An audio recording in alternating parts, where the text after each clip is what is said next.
semuanya, semoga kalian semua sehat. Kali ini si Bray akan membahas alur cerita film action yang dibintangi oleh Jason Statham. Tentu saja jika film action dibintangi beliau, sudah pasti tidak akan pernah gagal.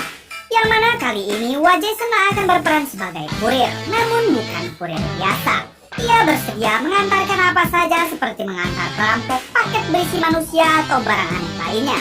Bagaimana alur ceritanya? Mari kita saksikan sampai selesai.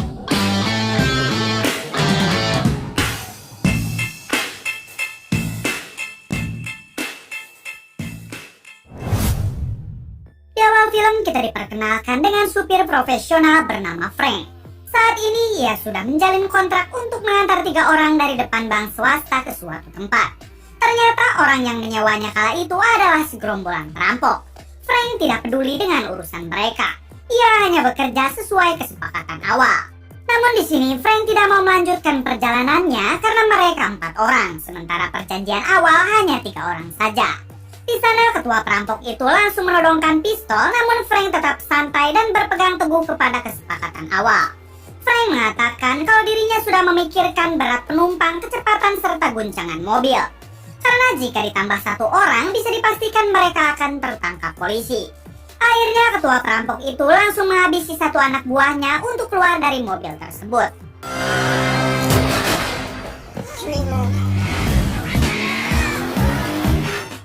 Di sini Frank mulai menunjukkan keprofesionalannya sebagai supir. Jalan sempit dan bulak belok bukan sesuatu yang sulit baginya.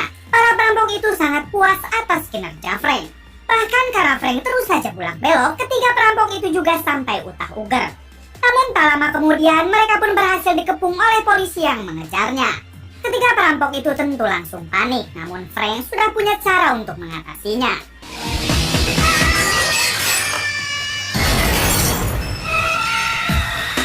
Pengejaran itu pun terus berlanjut. Hingga pada akhirnya mereka berhasil lolos.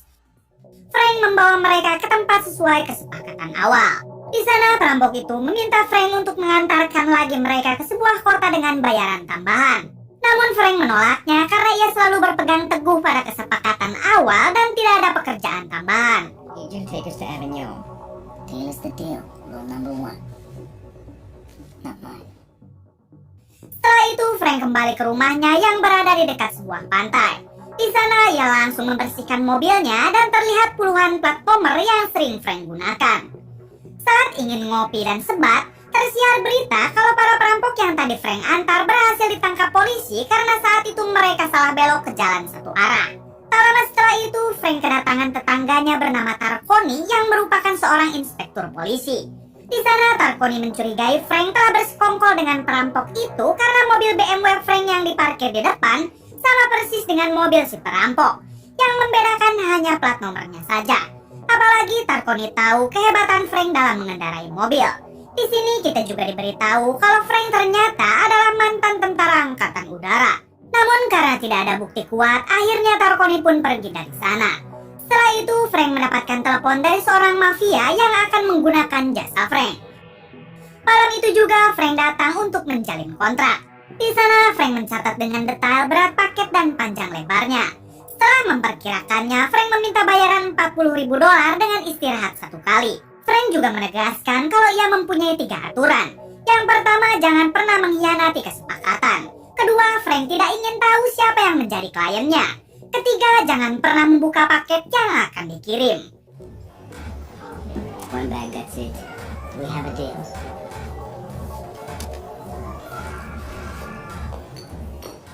Esok harinya paket itu disimpan dalam bagasi mobilnya. Kemudian Frank menjalankan tugasnya. Di tengah jalan tiba-tiba ban mobil Frank bocor. Ia pun akhirnya membuka bagasi untuk mengambil ban cadangan. Saat itu ia melihat kalau paketnya ternyata manusia. Ia pun tak memperdulikannya dan tetap memegang aturan yang ketiga, yaitu jangan pernah membuka isi paket. Setelah mengganti bannya, Frank pun melanjutkan perjalanannya. Dengan perjalanan yang cukup jauh, Frank menepi sebentar untuk makan dan minum. Setelah itu kembali melanjutkan perjalanan. Saat di tengah jalan, ia yang masih mempunyai hati dan tahu kalau paketnya adalah manusia, Frank keluar untuk memberi minum orang tersebut. Ternyata orang itu adalah seorang perempuan bernama Lai. Sekarang Frank sudah melanggar aturannya sendiri, yaitu membuka paketnya. Frank.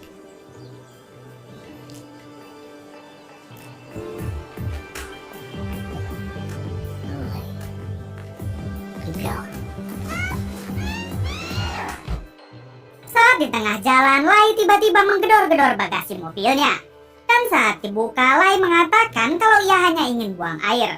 Frank yang tidak mau kalau mobilnya kotor, ia terpaksa membiarkan Lai untuk buang air 1 menit dengan tali yang dikaitkan ke leher. Namun setelah lewat 1 menit, Lai ternyata tak kunjung kembali dan ia malah kabur. Lai terlihat berusaha kabur dengan masuk ke dalam rawa.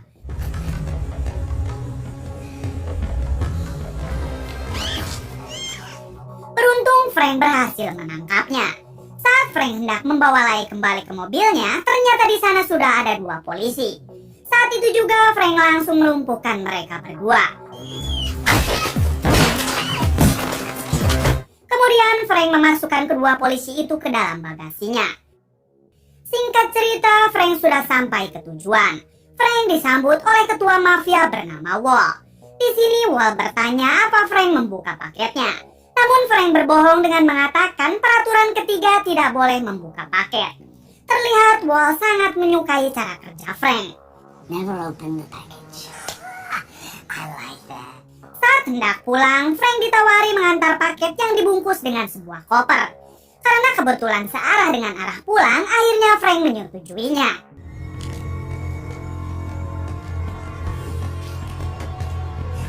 I like you.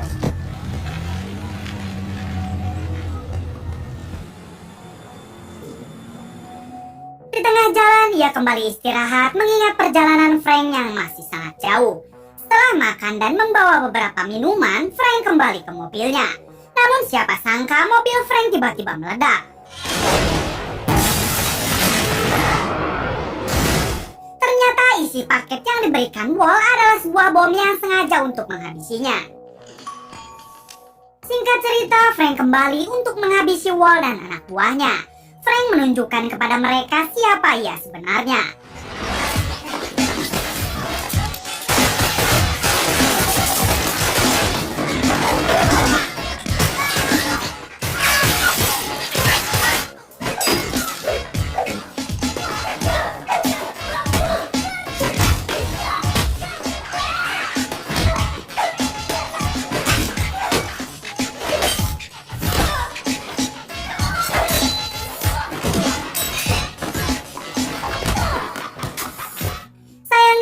Itu Wall tidak berada di sana. Setelah melumpuhkan mereka, Frank mengambil salah satu mobil lalu bergegas pulang. Saat di tengah jalan, ternyata Lai berada di mobil tersebut.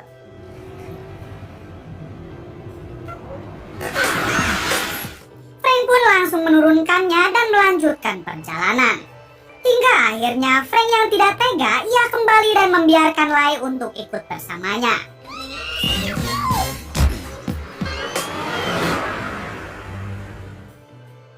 Saat di rumah, Frank membuatkan mie gurimi untuk Lai.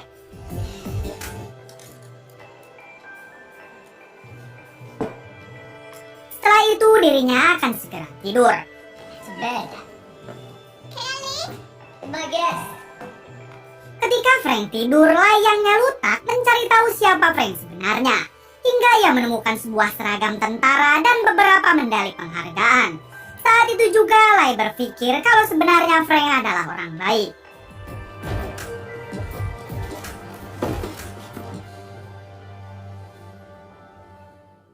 Di sisi lain, Wall mendatangi anak buahnya yang masih hidup. Ia bertanya siapa yang telah melakukan semua itu. Wall sangat kaget ketika tahu orang yang menghabisi anak buahnya adalah Frank si pengantar paket. Namun tiba-tiba Wall langsung menghabisi anak buahnya itu karena polisi pasti akan menginterogasinya. Ia takut kalau jaringannya sampai tercium oleh polisi.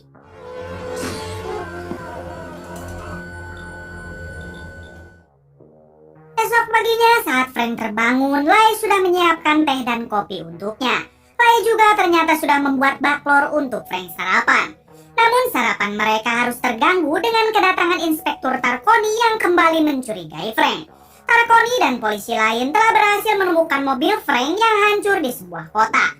Bahkan di dalam mobil itu juga terdapat 2 orang polisi. Frank beralasan kalau kemarin ia memang keluar kota, namun saat di sana mobilnya dicuri orang. Lalu Tarkoni bertanya bagaimana Frank kembali ke rumah dengan sangat cepat. Tiba-tiba Lai menjawab kalau Frank pulang ke rumah diantar olehnya. Lai juga mengaku kalau ia sangat menyukai Frank dan sekarang ia akan menjadi juru masaknya. It's a good thing. Karena tidak juga menemukan bukti apapun, akhirnya Tarkoni meninggalkan mereka. Saat kembali ke dalam, Frank menyuruh Lai untuk segera meninggalkan kehidupannya. Namun tiba-tiba rumah Frank diserang oleh anak buah Wall.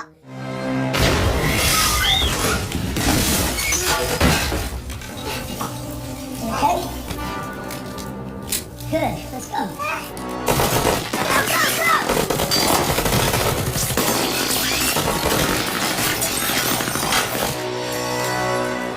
Bahkan mereka juga meluncurkan rudal untuk menghancurkan rumahnya.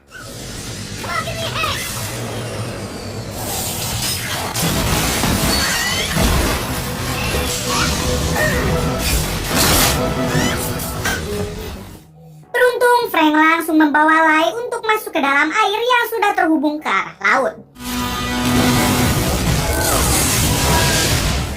Frank juga ternyata sudah menyiapkan peralatan menyelam yang ia simpan di bawah air. Kemudian mereka menyelam menuju rumah Frank yang satunya.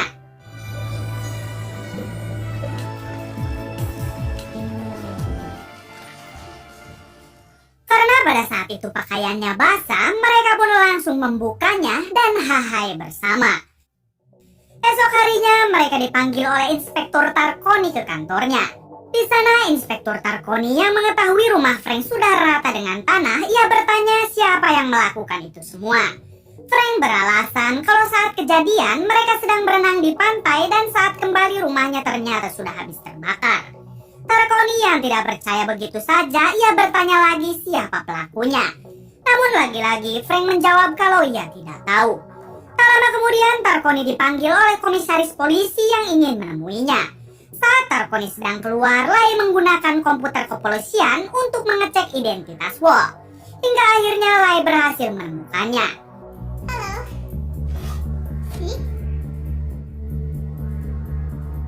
Setelah itu mereka keluar karena Tarkoni masih belum punya bukti. Saat di sana, Lai langsung mengajak Frank untuk segera mendatangi Wall. Namun Frank menolak karena ia hanya ingin hidup damai. Apalagi kelompok Wall juga sudah menganggap Frank telah tewas di rumahnya. Namun di sini Lai bercerita kalau ada 400 orang sedang disekap di dalam kontainer oleh Wall termasuk ayah dan adik-adiknya. Mereka akan dijual Wall untuk menjadi para budak. Mendengar hal itu, hati Frank tersentuh dan ia bertekad akan menolong mereka.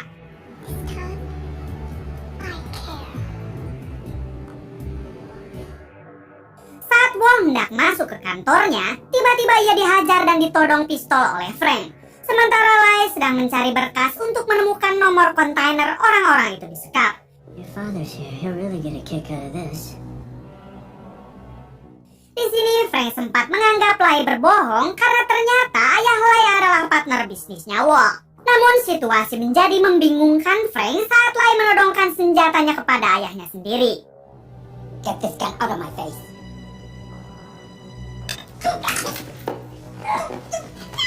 What now, Tiger? Saat Frank dihajar oleh anak buahnya, Wall mengatakan kalau bukan 400 orang yang disekap, melainkan tinggal 395.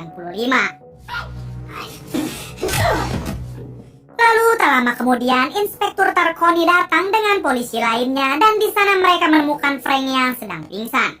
Mereka datang ke sana karena melihat komputer miliknya yang sedang memperlihatkan identitas Wall. Di sana, Wall dan ayah Lai membalikan fakta dengan mengatakan kalau Frank telah melakukan penculikan dan pemerasan terhadap Lai.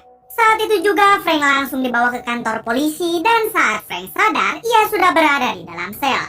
Di sana, ia dihampiri oleh Inspektur Tarkoni untuk menanyakan apa yang sebenarnya terjadi. Frank menjelaskan kalau ada ratusan orang yang telah diculik dan akan dijadikan budak oleh kelompok Wall dan ayah Lai. Hingga pada akhirnya Inspektur Tarkoni percaya dan Frank keluar dari kantor polisi itu dengan pura-pura menyandra Inspektur Tarkoni.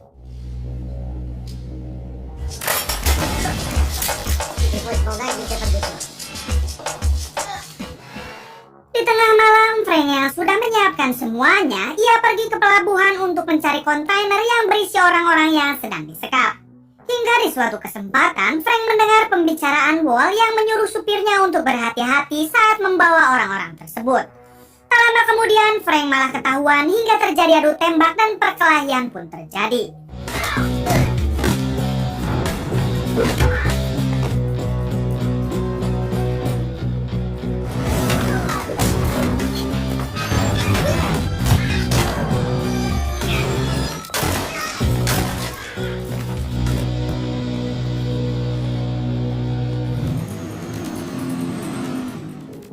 Frank sempat berhasil melompat ke mobil tersebut, namun sayang mereka berhasil menjatuhkan Frank. Saat Frank hendak mengejarnya lagi, tiba-tiba Frank dihadang oleh anak buah ayah Lai. Frank terus saja diserbu oleh mereka.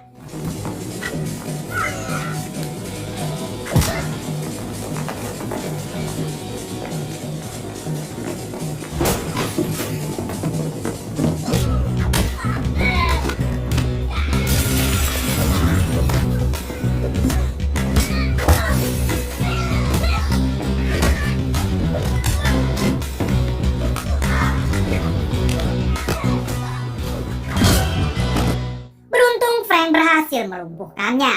Setelah itu, Frank harus berhadapan dengan salah satu tangan kanan Wall.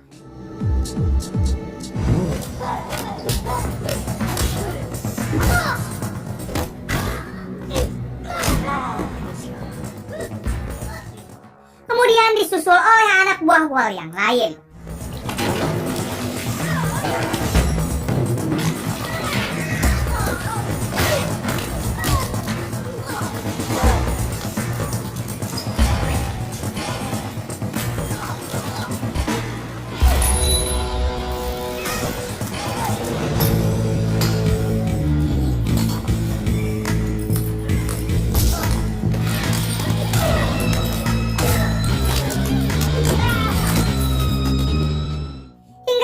Beberapa anak buahnya yang menggunakan senjata. Frank pun memutuskan untuk menceburkan diri ke laut.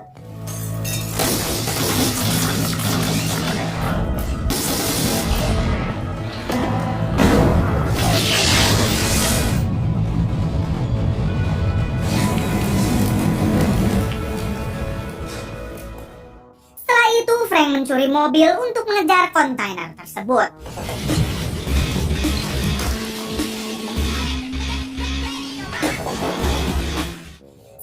Pengejaran Frank harus terhenti karena mobilnya mogok. Frank yang melihat ada sebuah pesawat capung yang sedang menyiram pupuk, ia pun segera mengejarnya. Lalu saat bertemu dengan pemiliknya, Frank langsung menodongkan pistol. Karena takut, akhirnya Frank diantar oleh orang itu mengejar mobil kontainer tersebut. Kemudian Frank turun menggunakan parasut.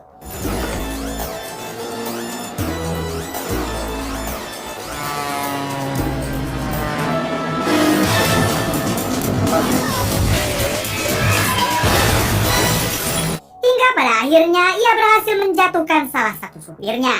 Namun tak berselang lama, Wall berhasil masuk ke sana dan terjadi duel antara mereka.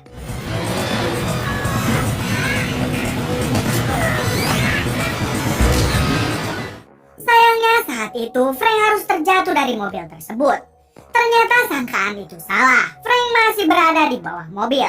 Ayah Lai yang mengetahui itu, ia langsung berusaha untuk menembaknya.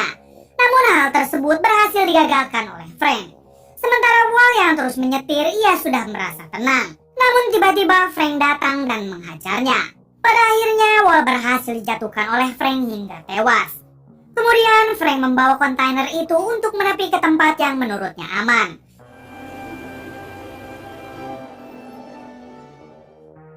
Saat hendak keluar, tiba-tiba ia ditodong oleh ayah Lai.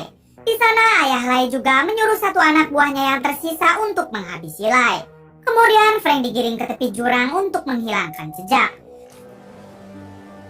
So we'll get over it. If I'm lucky, maybe she'll see the light. No, she'll never stop being who she is. What do you know?